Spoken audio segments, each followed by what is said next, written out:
Welcome guys, and in this video I'm going to show you the best SteelSeries Sonar settings for bass and music and films and overall the entertainment stuff.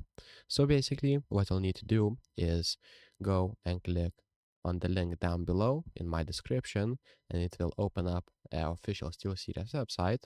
I will show you how it will look like.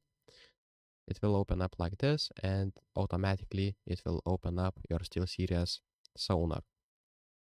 Right here, you can rename your configuration, but for now, I will leave it as it is. I will click save. And if you don't want to click on the link, I will go through these points so you can copy it.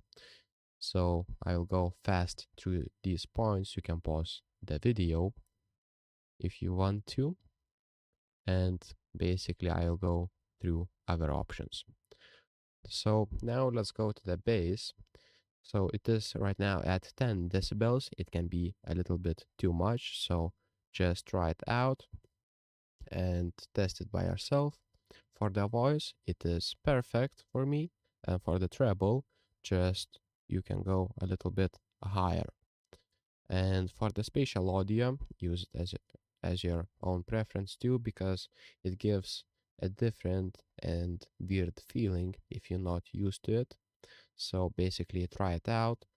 I would set to immersion because it gives the best immersion feeling, like you are in the room or in the cinema, something like that, and you can test out the distance. For the volume boost, it is at 12 decibels, and for the smart volume, it is on 1. So that's the settings for the bass. So if this video was helpful, please make sure to click subscribe button and like this video and comment down below for the algorithm. See you in the next one.